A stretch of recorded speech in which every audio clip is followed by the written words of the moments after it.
Welcome to I Drink, Therefore I Am, a think tank media podcast, hosted by international spirits educator and whiskey ambassador, Martin C. Duffy.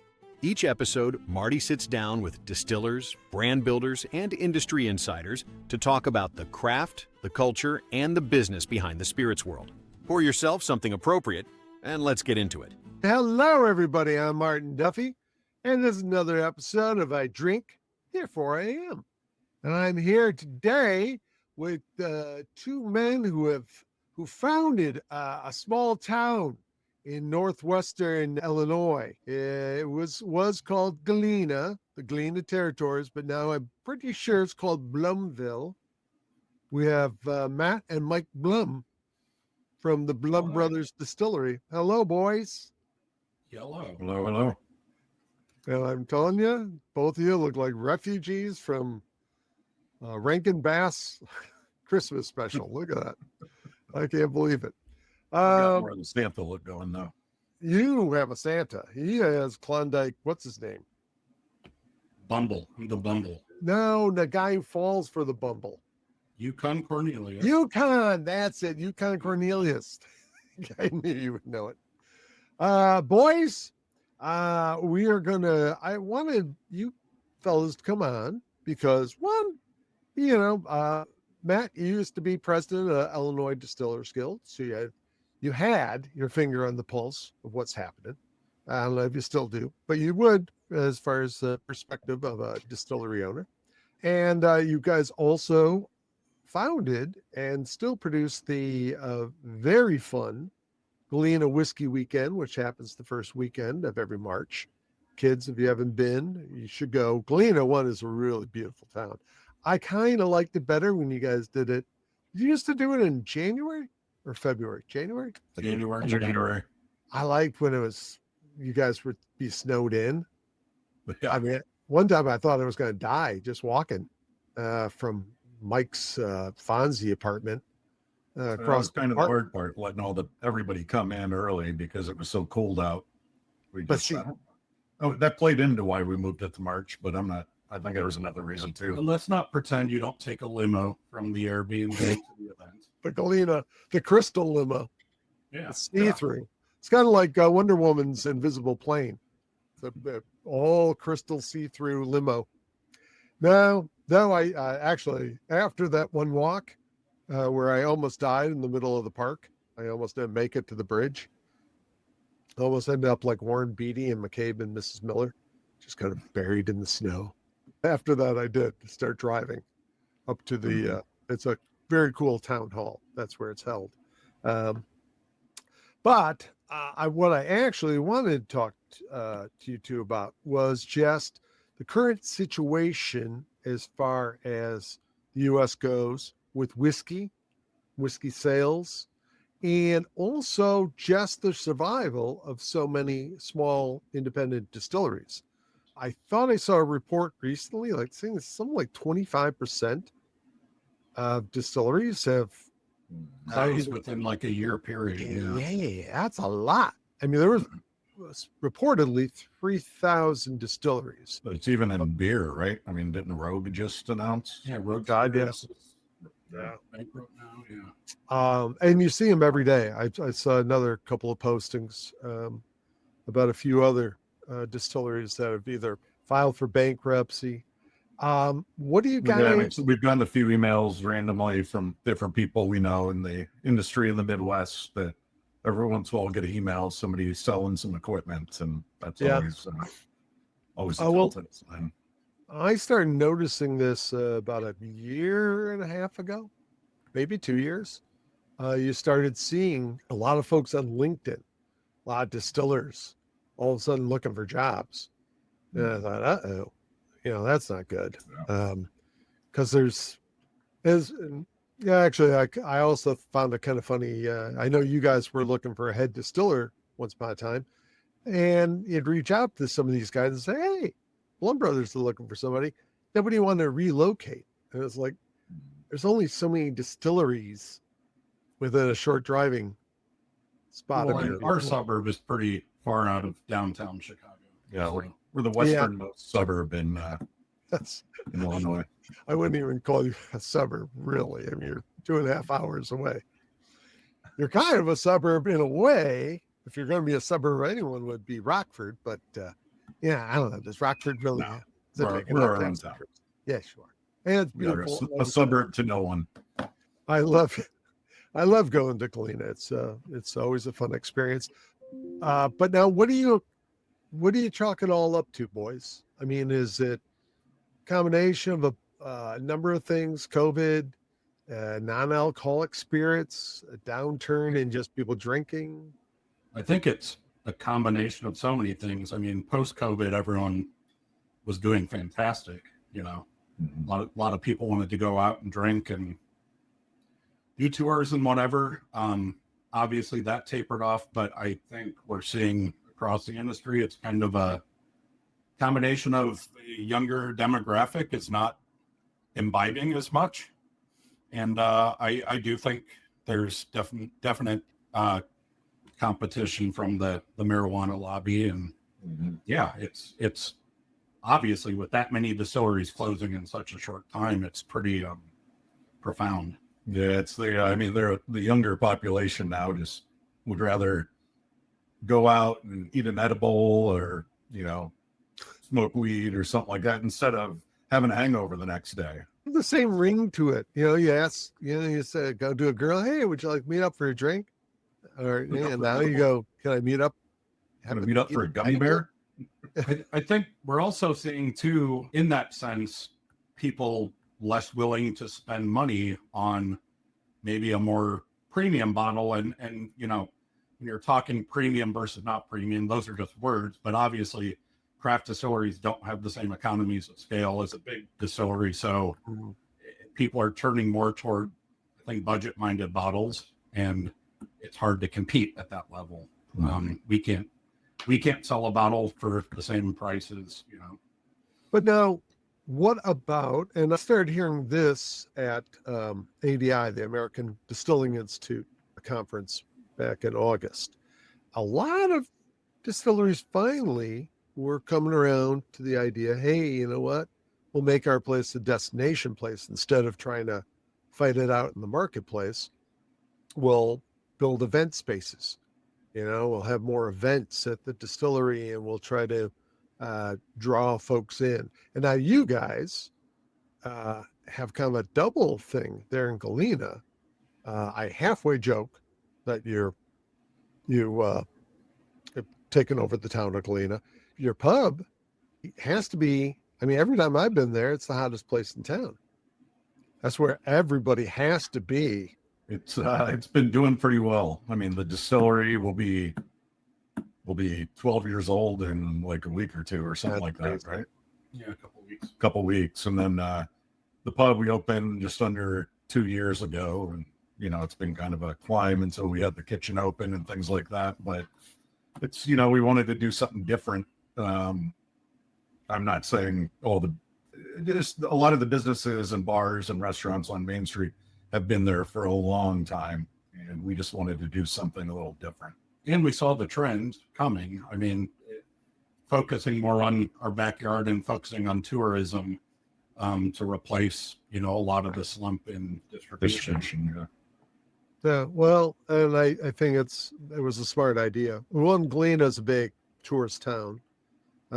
Last I heard, back, I don't know if the numbers have changed, but I remember hearing once that it's the home, by the way, folks, for you Civil War historians. It was the once home of Ulysses S. Grant, former president. 9 of the 19 Union generals. Yeah, there you go. Well, somebody's been doing his reading those little pamphlets that you see laying around the town. Now that was the number one tourist attraction in Galena until you boys moved in, right? Yeah, I guess after about a solid year of being here, we snuck into the number one spot. Well, and wasn't it 1.5 million tourists at one point? I don't know if that's. Yeah, we get about 1 point. At the end of the day, we're a town of just shy of 3,000 people. but we get about 1.5 million tourists every year. That's huge. I mean, And just then the Halloween parade alone, we bring in 35,000 people on Main Street. And that's another reason we open on Main Street. A lot of people come to Galena and never leave Main Street. So we had plenty of people not even knowing we were here, even though you pass right by it on the way in from Chicago. Yeah, well, see, I always thought that's why you did become number one, because it's right there. You can't get into town without passing you guys by, and you got the big old sign. No, it's because we're just so damn charming. Oh yeah. Well, and I also thought you got a lot of business from the Bates Motel that's right next to you. that happened. I'm buying that place as soon as she wants to sell. It just sold like a year and a half ago. New owners. It's going to be the crown, the jewel in the crown of Galena. See, I wanted to see that. That would have been cool. I would have bought that if I had any money whatsoever, because it made sense. But also the whiskey festival. Now, the rest of the town, do they ever just, when you guys are walking down the street together, do the town people just come out in droves and put you up on their shoulders and carry you around? They kiss Mike's ring, give us some of their wares to take home to the family. The festival is a great idea. It really is. I mean, I don't know how many people that draws. Do you get numbers?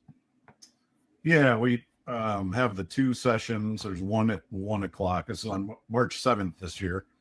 There's a session at 1:00 from 1 to 3:30. And there's one from 5 to 7:30, and we cap those at about 300 people per session. But tickets actually went up live about a week ago, but Wix.com now has decided that their payment processing doesn't want to cover anything alcohol related. So as we're sitting here right now, somebody's working on it, but we should have tickets back up sometime this evening. Oh, that's goofy. Plus, but Mike, is my Fonzie apartment, is it booked? It's a reserve. Me. Well, I don't. I hear. I get so many people bitching about it every year. Why does he get to stay there every year? So you might have a few roommates, but no, I'm just kidding. Well, it doesn't get cold up there, so we did it thinking it was going to be more of, a draw of the locals who don't want to go into Chicago or Madison for a similar thing. But we do find we get a lot of people from hours away that come to it. So that's pretty neat. Interesting. That's what I found. I mean, I used to see folks from Wisconsin that I knew. And there were folks from, is that Des Moines? No, what's the one?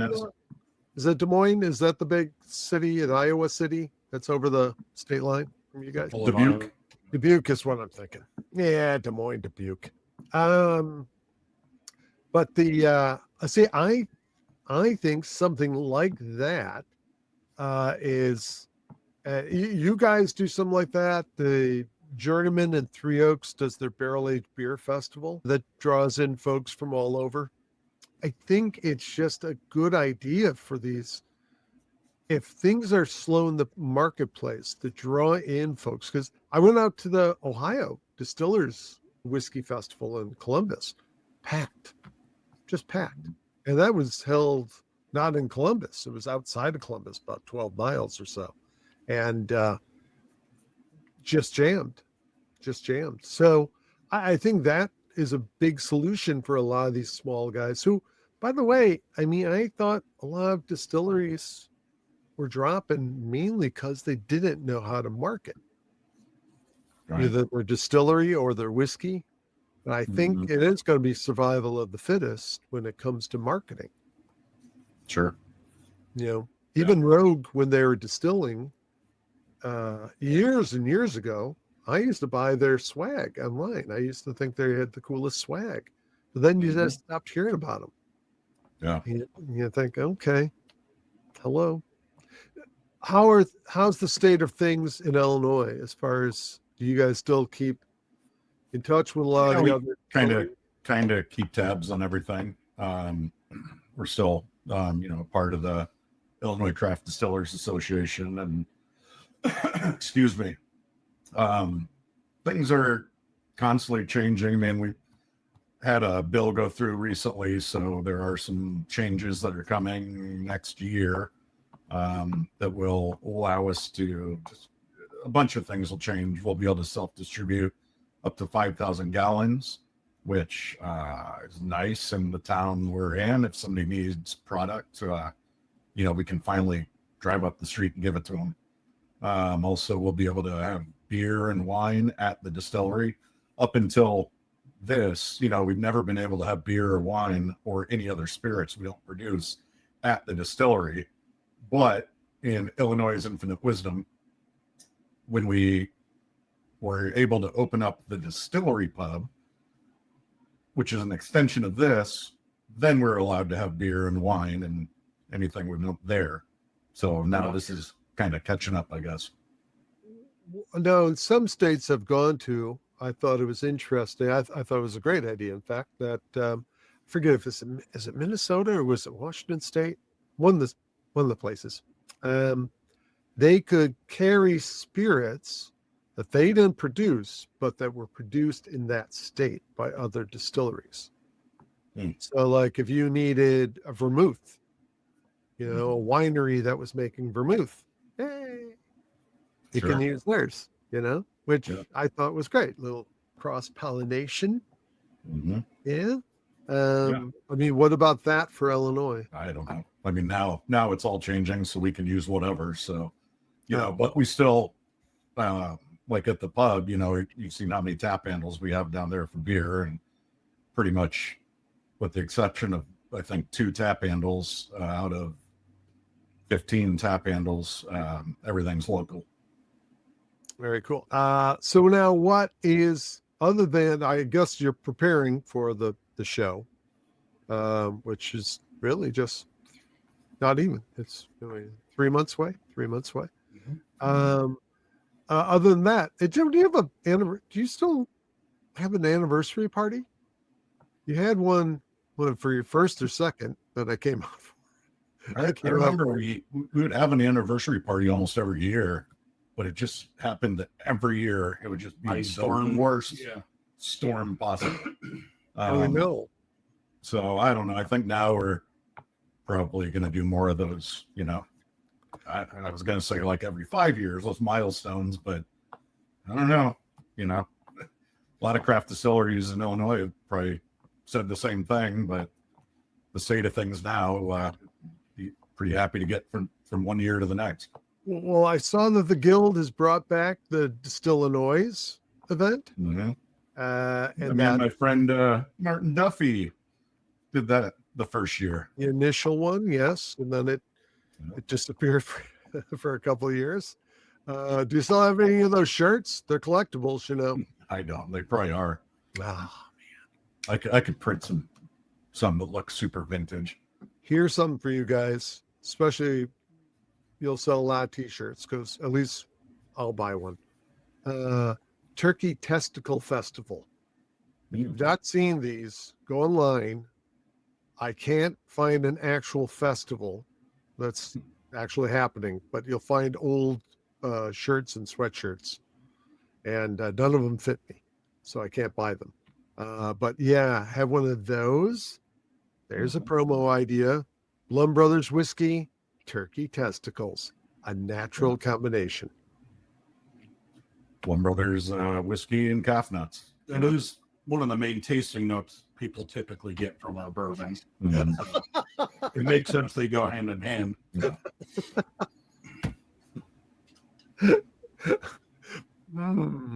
From the oak that we use. Picking up. Yes, I'm picking up some foul gonad notes. Interesting. So, well, what other ways would you recommend for smaller distilleries to draw people in? I mean, like Mike said, we kind of saw this coming in a way. I mean, we like to keep our finger on the pulse of the industry as best we can. we kind of saw this decline coming, which is why, I mean, I guess the advice we'd have is what we did, and really just start focusing on your own backyard. We were in, as recently as 2 years ago, we were in 8 or 9 states, some of them pretty outlying, like Colorado, Georgia, Tennessee, but we just decided to spend the resources on attacking the tri-state area here. We're 25 minutes from Iowa and 10 minutes from Wisconsin. So right now we're really just focusing all our attention on Wisconsin and Illinois. And fun fact, we are going to be going back into Iowa here very soon. Oh, there you go. So we're not spending the money on, flying down to Georgia and doing sales for a week. We're trying to focus on what we have up here. And, we just introduced another thing we thought of. We introduced a bottle your own whiskey experience, which has been super popular. So that's just another new thing we're trying to do right here. Ultimately what we really need to ensure, I guess, our survival would be direct to consumer shipping at some point. We need to be able to sell bottles online. It's crazy that we can't. I know. It's I don't get it. I don't know why government, well, I have an idea why governments, local governments, state governments won't. It's the deep state. Yeah, sure is. And Deep State, a good old boys club where there's certain companies that feel threatened if you guys were to distribute your own stuff, which is goofy. It's still goofy. But what about, you have a big field. Do you guys own that field behind the distillery? Yeah, I mean, we own all the way back to the tree line, so there's a lot of space behind us. Would you ever develop that? I always thought you might, like either an outdoor kind of summer venue or maybe a new addition. Yeah, we've gone down the rabbit hole on that. The main issue is we're butted up against some residential properties, which make it difficult. But we have a barrel warehouse that's a couple miles down the road, and we're talking about adding on premium tours where people can go down there. I mean, really, you nailed it on the head. You have to take care of the backyard now. It used to kind of be one or the other. But with distribution just being so slow, I'm guessing if you look at a lot of the distilleries that have closed, it was likely those that were very heavily focused on distribution for their primary revenue stream. Yeah. So, I mean, even for Whiskey Weekend, we're adding new things to that. We're going to have a whiskey pairing dinner the night before. It's just adding things to get people to actually come here. And further, as we've seen with the pub, having, not everybody wants to come and drink hard spirits. So it is nice to be able to have beer and wine for the people who don't, want that experience. Right. So becoming a destination is absolutely, I think, vital to survival at this point. I was just out at the Valparaiso Journeyman about a week ago, because they have an artisan market. They do these at both their locations. And again, just mobbed. Yeah, I mean, you got to park a block away because there's just all the parking lots, all the lawns, everything was full. And you go in, they're jammed. And even though people are going there for artisan stuff, they're now in the distillery. And so you also saw people walking with cases of whiskey, especially for Thanksgiving. And I'm thinking that's what you need to do. You come up with events that aren't even whiskey related per se, but if they're bringing people into your distillery, whammo.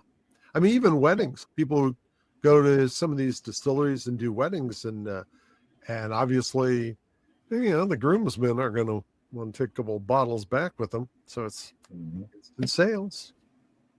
And who wouldn't want a bottle of some delicious Blaum Brothers whiskey? Well, give folks, we only have a little time left here. In fact, almost no time. Yeah, 4 minutes. Ouch. So real quick, boys, mention just some of the fine spirits you guys produce. Mainly focused on whiskey. You know, we make gin, we make Hellfire vodka. It's a spicy vodka. We do our own bourbon and rye. And, you know, in the past, we had done some pretty well-aged source spirits. And, you know, especially with the way the industry is going, we're actually talking about bringing that back. Some of the Nodder bourbon, Old Fingal Nodder bourbon, and just providing as many different options to consumers. And, you know, with all this too, we're trying to expand the portfolio for things we can do locally here and teaming with other businesses, like even a distilled mead from, you know, a local honey from a local apiary, and just trying to do as much local as we can, because the folks that come out here, that's kind of what they're looking for. They want things that were made in Galena, and when you have multiple different small businesses in Galena collaborating on things, it just makes it better for everybody. So we are really looking to kind of expand the portfolio in that sense. And if someone comes out there, obviously they can buy all the whiskeys, all the spirits right there at the distillery. Can they purchase them at the pub, a full bottle? Yeah, you can buy bottles down there too. And we constantly have new stuff coming out. That's a fun thing about hitting our 12-year mark now, is we're starting to open up 10 and 11-year-old barrels. And we've got our, we said this for a while, but we have our American single malt whiskey finally coming close to being ready to go. That's should be Q1 26, but yeah, there'll be a 10-year age statement. Our first batch of single malt. We've been making it for a long time. Mm-hmm. Will that be available at the Galena Whiskey Weekend? I suppose we'll have some. That might be the release. You never know. Can you purchase at the event? I forget. You can't purchase at the event. There, can't purchase there, but you can purchase it if you walk down 2 very perilous flights of stairs down to the main street. Almost died a few times. I'll have my truck pull up in the parking lot full of cases, you know. Excellent. Backdoor deals. Yeah. I almost did an exorcist header down those stairs in that January event, because they're all icy. So I almost did Father. Well, that's why we got you that hockey mask. Thank you very much. I got a little something I'm sending you boys, so keep an eye out for it. It's for the distillery. It's for the porch. I guess it might just be seasonal now that I think of it. But I don't know. You can have it up there all year round. But I think it'll fit. If people haven't been to the distillery, it's not just about whiskey. It's it's like a little cultural Where's Waldo? You find different little things, or it's like that. Oh, what was the Highlights magazine when they had the tree with all the little items, you know? But you get like, find the jackalope taxidermy and all that. That's right, jackalopes. All right, kids. Well, thank you guys for being available. But we'll see you at least in March, if not before. And if you had a Martin Duffy appreciation event down at the pub the night before, I guarantee a crowd of 1 will be there. Honoring the Crystal King of Chicago. Boom. Free crystal for everyone. Glassware, mind you. Yeah. Good to talk to you, buddy.